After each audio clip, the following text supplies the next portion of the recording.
እጅግ በጣም አስደሳች ሊባል የሚችል መረጃ እንግዲህ ስለ ክለባችን አርሰናል ተሰምቷል።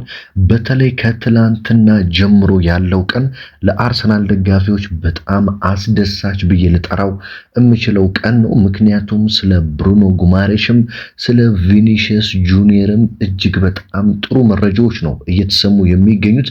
በነገራችን ላይ ስለ ቪኒሺየስ ጁኒየር እና ስለ ብሩኖ ጉማሬሽ የተሰሙትን አዲስ መረጃዎች ወደ እናንተ አደርሳለሁ። ከዛ በተጨማሪ ተናፋቂውና ተወዳጁ ክለባችን አርሰናል በመጨረሻም ወደ ሜዳ ተመልሶ ዛሬ ምሽት የመጀመሪያ እንግዲህ ጨዋታውን ያደርጋል ከረጅም ጊዜ በኋላ ማለት ነው። ስለሱም እንግዲህ እጅግ በጣም ወሳኝ የሆኑትን መረጃዎችና በዛሬው ጨዋታ እነማንን ልንመለከት እንችላለን የሚለውን የምናነሳ ይሆናል። በቀጥታ ወደ መረጃዎቹን የምወስዳችሁ ከኛ ምንድነው የሚጠበቀው ካላችሁ ቪዲዮውን ላይክ አድርጎ መጀመር ብቻ ነው። እንግዲህ በቀጥታ ወደ መረጃዎቹ ልሰዳችሁ። ሰብስክራይብ አላደረጋችሁም ሰብስክራይብ ማድረግ አትርሱ። እንግዲህ መረጃውን የምንጀምረው ከብሩኖ ጉማሬሽ ነው። ከዛ ወደ ቪኒሺየስ ጁኒየር እናመራለን ማለት ነው። እንግዲህ እኔ በተደጋጋሚ እንደነገርኳችሁ አርሰናልን ወደ ሌላ ከፍተኛ ደረጃ እጅግ ጥራት ያለው ማንም ሊቋቋመው የማይችለው ደረጃ ላይ ከሚያደርሰው ዝውውር ውስጥ አንዱ የብሩኖ ጉማሬሽ ነው ስል ነበረ። አርሰናል በዚህ ክረምት ምንም አይነት ተጫዋች ባያስፈርምና የብሩኖ ጉማሬሽን ዝውውር ብቻ ቢጨርስ በእርግጠኝነት በቀጣይ ዓመት የፕሪሚየር ሊጉን ዋንጫ እንደግመዋለን በሚልም በተደጋጋሚ ስናገር ሰምታችሁኛል። ታዲያ በስተመጨረሻ አርሰናል እና ኒውካስትል ዩናይትድ ሙሉ በሙሉ እንግዲህ ከስምምነት እንደደረሱ ትላንትና ምሽት ተረጋግጧል ማለት ነው። በነገራችን ላይ የሚቀሩት በጣም ጥቂት የቦነስ ጉዳዮች ናቸው እንጂ አርሰናል ብሩኖ ጉማሬሽን ከኒውካስትል ዩናይትድ በ77 ሚሊዮን ፓውንድ ወይም ደግሞ ወደ 90 ሚሊዮን ዩሮ በሚጠጋ ሂሳብ ማለት ነው ብሩኖ ጉማሬሽን ከኒውካስትል ዩናይትድ ለማምጣት ከስምምነት መድረስ ችሏል ማለት ነው። ብሩኖ ጉማሬሽ በነገራችን ላይ ለክለባችን የ5 ዓመት ኮንትራት ይፈርማል ተብሎ ነው የሚጠበቀው። እንዳልኳችሁ ትላንትና ነበረ አርብ ዕለት ነው የኒውካስትል የቅድመ ውድድር ዝግጅት የተጀመረው ማለት ነው። ልምምድ የተጀመረው ዋና ተጫዋቾች ሁሉም በሚባሉ ደረጃ ወደ ኒውካስትል ዩናይትድ ልምምድ የተመለሱት ማለት ነው። ታዲያ ብቸኛው ከትልልቅ ከሚባሉ ዋና ተጫዋቾች መካከል ወደ ልምምድ ያልተመለሰው ተጫዋች ብሩኖ ጉማሬሽ ነው። ለብሩኖ ጉማሬሽ ታዲያ እስከ ሰኞ ድረስ እረፍት እንደተሰጠው ነው እየተሰማ የሚገኘው። በነገራችን ላይ እስከ ሰኞ ድረስ ለብሩኖ ጉማሬሽ እረፍት የተሰጠበት ዋነኛው ምክንያት ከአርሰናል ጋር ያለው ዝውውር እስከ ሰኞ ይጠናቀቃል ተብሎ ስለሚጠበቅ ነው። ክለባችን አርሰናልም እንግዲህ ይህንን እድል በመጠቀም ከኒውካስትል ጋር ስምምነት ላይ መድረስ ችሏል። በአሁኑ ሰዓት እየወጡ ያሉ መረጃዎች እንደሚያሳዩት ከሆነ አርሰናል ወይ ሰኞ ወይ ማክሰኞ በለንደን ኮሎኒ የብሩኖ ጉማሬሽን የሕክምና ምርመራ ለማድረግ ቀጠሮ እንደያዘ ነው እየተሰማ የሚገኘው። አሁን ላይ እንዳልኳችሁ በጣም ጥቃቅን የቦነስ ጉዳዮች ብቻ ናቸው እንጂ የሚቀሩት ሁሉም ነገር እንደተጠናቀቀ መረጃዎች እየወጡ ይገኛሉ። እንዳልኳችሁ የእንግሊዝ በተለይ የክለባችን አርሰናል ዝውውር የሚንዛዛ ዝውውር ነው። በጣም የሚያሰለች ዝውውር ነው። ቢሆንም የብሩኖ ጉማሬሽ ዝውውር ቢንዛዛም በጣም መሳካት ያለበት ዝውውር ብዬ ከማስባቸው አንዱ ነው ማለት ነው። ታዲያ አዲስ ነገር በተአምር እስካልተፈጠረ ድረስ ብሩኖ ጉማሬሽ የክለባችን አርሰናል ተጫዋች ለመሆን በተጫዋችም ደረጃ ክለብም ለክለብም ደረጃ ሙሉ በሙሉ ከስምምነት እንደተደረሰ ልታውቁት ያስፈልጋል ማለት ነው። ስለዚህ የብሩኖ ጉማሬሽ መምጣት የአርሰናል መሃል ሜዳ ላይ ትልቅ የሆነ ለውጥ ይፈጥራል ተብሎ ነው የሚጠበቀው። እንግዲህ በዚሁ ወደ ብሩኖ ጉማሬሽ ጉዳይ እመለስበታለሁ። የቪኒሺየስ ጁኒየርን ጉዳይ መናገር ስላለብኝ ወደ ቪኒሺየስ ጉዳይ ላምራና ወደ ሌሎቹ ጉዳዮች እመለሳለሁ። እንግዲህ ትላንትና ምሽት 5 ሰዓት አካባቢ የአርሰናል ደጋፊን በሙሉ የሚያስደነግጥ ወይም ደግሞ እውነት ነው ወይ የሚያስብል መረጃ ነው ስለ ቪኒሺየስ ጁኒየር የሰማ ነው።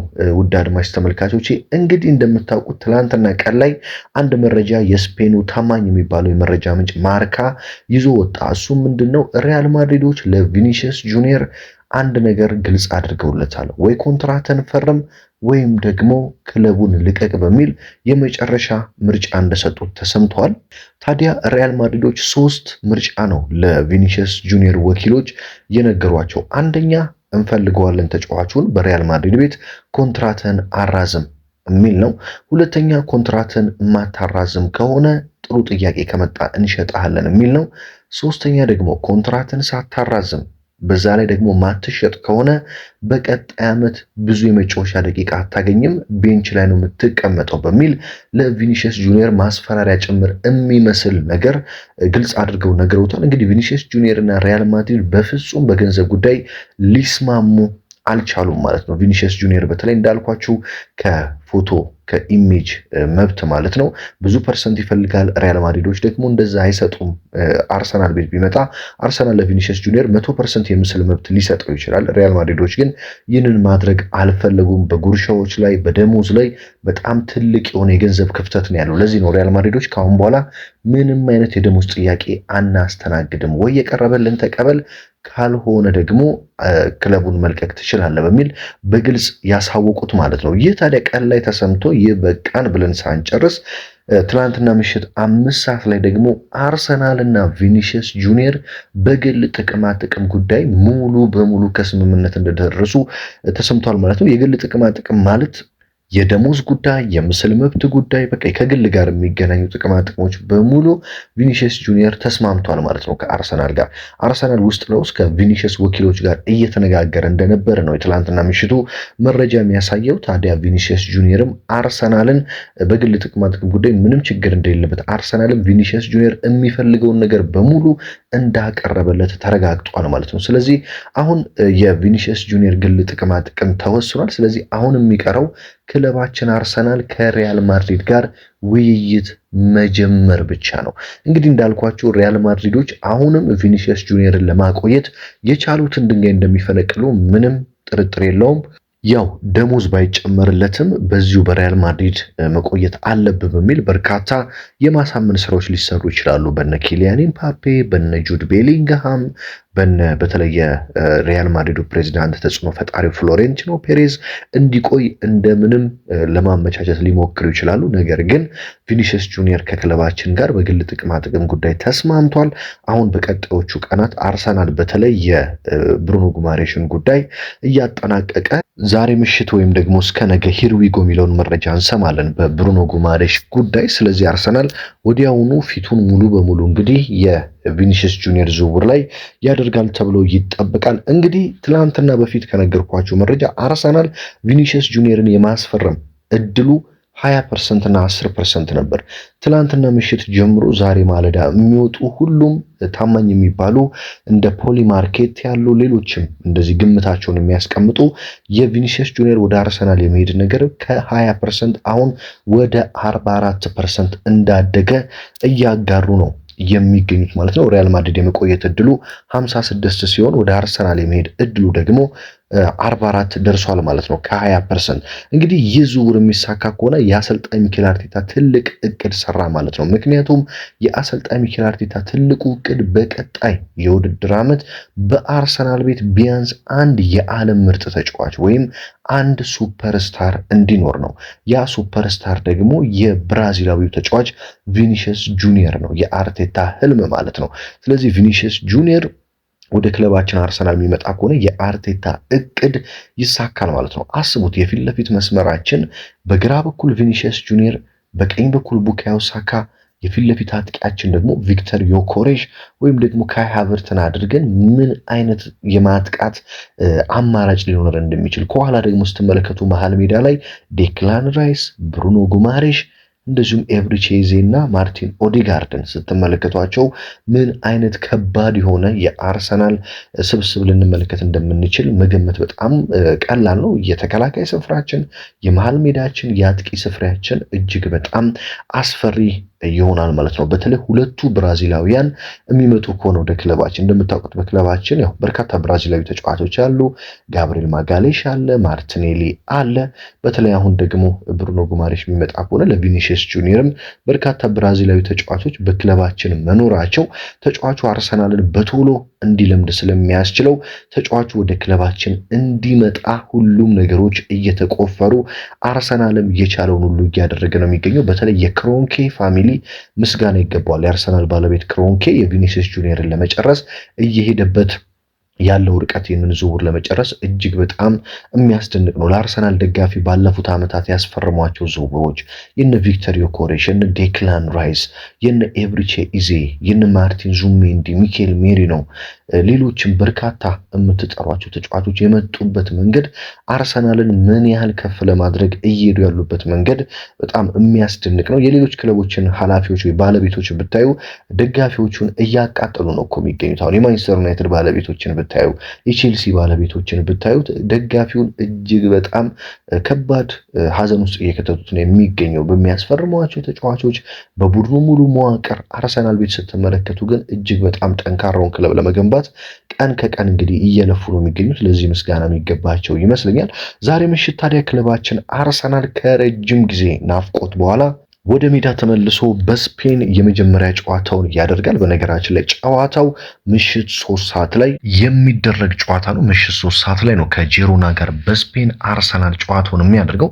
ታዲያ በዚህ ጨዋታ ላይ አርሰናል ምን አይነት አሰላለፍ ሊጠቀም ይችላል፣ እነማን በክለባችን ውስጥ እንመለከታቸዋለን የሚለውን ስንመለከት በግብ ጠባቂ በኩል እንግዲህ ዛሬ ምሽት ኬፓን እንመለከተዋለን ተብሎ ነው የሚጠበቀው።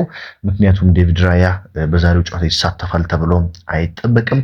ከኬፓ በተጨማሪ በተከላካይ ስፍራ ላይ በዛሬው ጨዋታ ካላፊዮሪ እንደዚሁም ደግሞ እንደ ሂንካፔ ያሉ ተጫዋቾችን ክርስቲያን ሞስኬራን እንደዚሁም ቤን ዋይትን እንመለከታቸዋለን ተብሎ ይጠበቃል። ጁሪየን ቲምበር እንደዚሁም ሳሊባ በዛሬ ምሽት ጨዋታ ይኖራሉ ተብሎ አይጠበቅም። ምናልባትም ማጋሌሽ በዛሬ ምሽቱ ጨዋታም ሊኖር የሚችልበት እድል አለ። መሃል ሜዳ ላይ ያው ዴክላን ራይስ እንደሌለ ይታወቃል። ስለዚህ በዛሬው ጨዋታ እነ ማይልስ ሉዊስ ስኬሊ ምናልባትም እነ ኢታን ዋኔሪ ኤዜን ጭምር ልንመለከት የምንችልበት እድል አለ። ዛሬ ምሽት ፊት ለፊት ያለውን የክለባችን ስብስብ ስንመለከት ደግሞ ቪክተር ዮኬሬሽ በዛሬው ጨዋታ ይኖራል ተብሎ የሚጠበቅ ተጫዋች ነው። እንደዚሁም ደግሞ ቡካዮ ሳካ የለም። ኖኒ ማዱኬ በዛሬ ምሽቱ ጨዋታ የምንመለከተው ሲሆን በጣም ተጠባቂው ግን አዲሱ ፈራሚያችን ክሪስቶ ዞሊስ በዛሬ ምሽቱ ጨዋታ ለአርሰናል ለመጀመሪያ ጊዜ ተሰልፎ ልንመለከተው እንችላለን።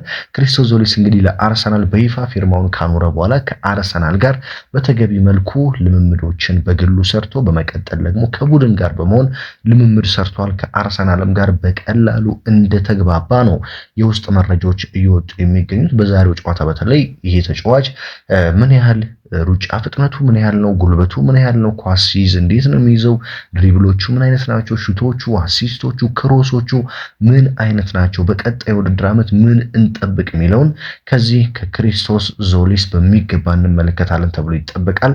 የናፈቅነውን አሰልጣኛችንን ሱፐር ማይክ አርቴታንም በዛሬ ምሽቱ ጨዋታ እንግዲህ ክለባችንን ከረጅም ወራት በኋላ እየመራ ሜዳ ላይ የምንመለከት ይሆናል። እንግዲህ እኔ በጣም እውነት ለመናገር በጣም ለማየት የናፈኩት አሰልጣኝ ሚኬል አርቴታ ነው። እንግዲህ ብዙ ጊዜ አርቴታን በጥፋቶቹ ተቸዋለሁ፣ ሲያጠፋ እናገራለሁ። ነገር ግን በጣም የማደንቀው እጅግ የማከብረውና አርሰናልን ከየትም በተለይ በጣም ካዘንበት ከወደቅንበት አንስቶ አሁን ላለንበት አንገታችንን ቀና አድርገን ከማንም ጋር አርሰናል ምርጥ ቡድን ነው ብለን እንድንነጋገር ያደረገን ምርጥ በጣም ተወዳጅ አሰልጣኛችን ነው። ስለዚህ በዛሬ ምሽቱ ጨዋታ አርቴታን እንመለከታለን። በነገራችን ላይ እንዳምናው በተለይ አርሰናል ካሁን በኋላ ዘግቶ አፈግፍጎ ተከላክሎ ይጫወታል የሚለውን በፍጹም እንዳጠብቁ። እንዳልኳችሁ በቀጣይ ዓመት በእርግጠኝነት አሰልጣኝ ሚኬል አርቴታ እጅግ ማራኪ የሆነ ክለብ ይዞልን እንደሚመጣ እርግጠኛ ሆኜ መናገር እችላለሁ። ያለፈው ዓመት ፍርሃት፣ ያለፈው ዓመት ጫና የለብንም። ምክንያቱም የፕሪሚየር ሊጉን ዋንጫ ከ22 ዓመት በኋላ ስላሳካን አሁን በነፃነት እንደፈለግን የምንጫወትበት ጊዜ ላይ ያለነው። አርቴታም በደንብ አድርጎ ይህንን ቡድን በነፃነት የሚጫወት ቡድን ያደርገዋል ተብሎም ይጠበቃል ማለት ነው። እንግዲህ ብሩኖ ጉማሬሽ የሚመጣ ከሆነ ቪኒሲየስ ጁኒየር የሚመጣ ከሆነ በቀጣይ ዓመት ምን አይነት አርሰናል ልንመለከት እንደምንችል አርቴታ ምን ሊያስመለክተን እንደሚችል ካሁኑ በጉጉት እየጠበቅን ነው የምገኘው። እንዳልኳችሁ ቪኒሲየስ ጁኒየር ባይመጣ እንኳን የብሩኖ ጉማሬሽ ብቻ መምጣት አርሰናልን እመኑኝ ሌላ ታሪክ ውስጥ ነው የሚከተው። ምክንያቱም የመሃል ሜዳ ጥንካሬያችንን አስቡት። አርሰናል ብሩኖ ጉማሬሽን ሲያስመጣ መሃል ላይ በጣም ከ8 ተጫዋቾች በላይ ነው አማራጭ የሚኖረን። መሃል ላይ እነ ሚኬል ሜሪኖ አሉ፣ እነ ኤዜ፣ ኦዴጋርድ፣ ማርቲን ዙሜንዲ፣ ዴክላን ራይስ፣ ክርስቲያን ኖርጋርድ ማንን ብዬ ማንን እጠራለሁ? ብሩኖ ጉማሬሽ ራሱን ጨምሮ እጅግ በጣም ብዙ አማራጭ መሃል ሜዳ ላይ ይኖረናል። ስለዚህ የአንድ ጨዋታ ደግሞ ትልቁ ሚስጥሩ ያለው የታክቲካቸው ሚስጥር ያለው መሃል ሜዳ ላይ ስለሆነ የአርሰናል የመሃል ሜዳ መጎልበት ትልቅ ጥንካሬን ለክለባችን ይጨምራል ብዬ እጠብቃለሁ ማለት ነው። እንግዲህ ዛሬ ያሉት ወሳኝ የዝውውር መረጃዎች ይህንን ይመስላሉ። እናንተ የማንን ዝውውር ነው እንዲጠናቀቅ በጉጉት እየጠበቃችሁ የምትገኙት? የጉማሬሽን ወይስ ደግሞ የቪኒሺየስ ጁኒየርን? በዛሬ ምሽት ጨዋታስ ማንን ለማየት ናፍቃችኋል? የእናንተን ሀሳብ አስተያየት በኮመንት መስጫው ስር ልታስቀምጡልኝ ትችላላችሁ። እንግዲህ ከጨዋታው በኋላ ደግሞ ነገ በውጤት መረጃ ምን ይፈጠራል? እንሸነፋለን፣ እናሸንፋለን፣ አቻ ያልቃል፣ እነማን ግብ ያስቆጥራሉ የሚለውን በደንብ አድርጌ በማለዳ መረጃ ላይ ደግሞ ከጨዋታው በኋላ ወደ እናንተ ማደርስ ይሆናል። በተለይ ካሁን በኋላ አርሰናል ወደ ጨዋታ ተመልሷል። በየቀኑ ምርጥ መረጃዎች ከጨዋታ በፊት ከጨዋታ በኋላ በሁለቱም ቻናሎች ይደርሳሉ። ከእናንተ የሚጠበቀው ሰብስክራይብ ማድረግ መከታተል ብቻ ነው። ከጎኔ ስለሆናችሁ ደግሞ እጅግ በጣም ከልብ አመሰግናችኋለሁ። በሌላ ወሳኝ መረጃ በሌላ ወሳኝ ጥንክር ደግሞ እስከምንገናኝ ድረስ በያላችሁበት ሰላም ተመኞላችሁ።